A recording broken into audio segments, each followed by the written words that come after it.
Welcome to the Billy Holloway Show. We're certainly glad that you have tuned in for this edition of the Billy Holloway Show. And we want to say a special hello to all of our viewers up in Holly Springs, Mississippi.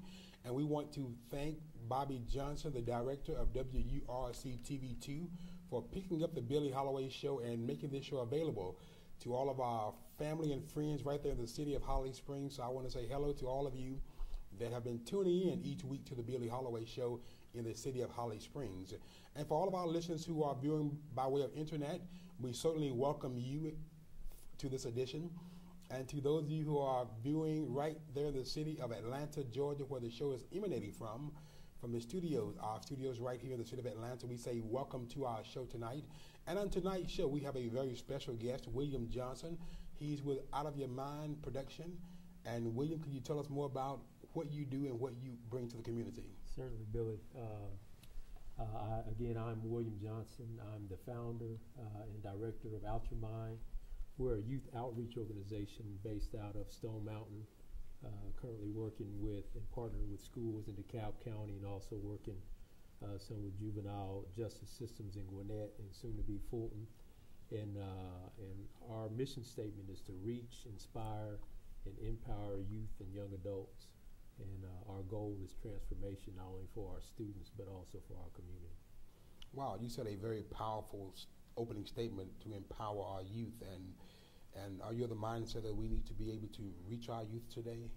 Exactly. Not only reach our youth, but after we reach them, then what happens from there? And I just believe that there are a lot of negative images and thoughts that have been placed in the generation that we have now, and I believe that in order for our young people's lives to change, we believe that their minds need an overhaul. So all of us can use an overhaul here and there.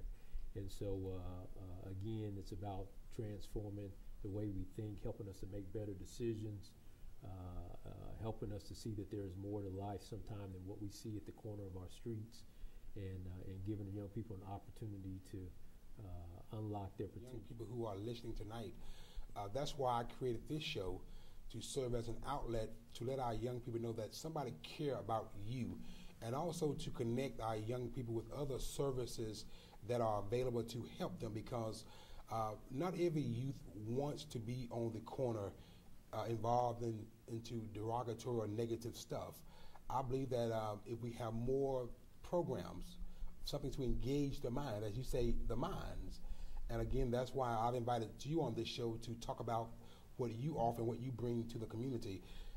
What youth are you targeting in your program?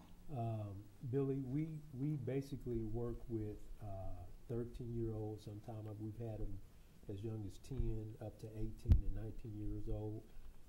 A lot of some of the older teenagers or young people that we work with are young people that have maybe scratched on a couple of classes. In other words, or grade levels, meaning that they repeated the same thing over. So anywhere between 12 and 19, even 20-year-olds, we can and do work with.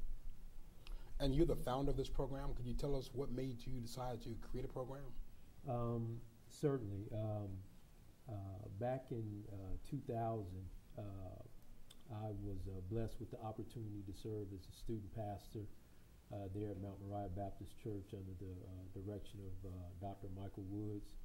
I served consistently and diligently from 2000 to 2006. It had to be around the year 2003. The Lord really gave me a burden to want to reach young people that were never ever coming to our church campus or any other church campus. So in 2006, I was able to transition from being inside the four walls of the church and get outside the four walls of the church, and to begin something that wouldn't be a traditional setting, but would be a youth organization geared at reaching and inspiring and empowering youth to be effective leaders in their community as well as in their homes and abroad. Okay, you mentioned Mount Moriah, and this show is seen all across America. So, what city did you begin your program? We did not begin necessarily out of Mount Moriah. That's where God gave me the vision. Okay. We started there in Stone Mountain, and we began to work with one of the facilities there in Gwinnett that houses young people from ages 12 up to 18 on a regular basis, and so we began to work with young people that were incarcerated there in that detention center. That opened up another door where we had a school there in DeKalb County that saw us out there and wanted something developed to help young people that were bottoming out, didn't care about school, that were in school suspensions, out of school suspensions, and want us to develop something to work with some of their students. So a year later, we started our pilot program there at Stone Mountain High School, working with students 6 weeks at a time per semester, and we have continued to do so since then, but just in a little bit different aspect there in DeKalb.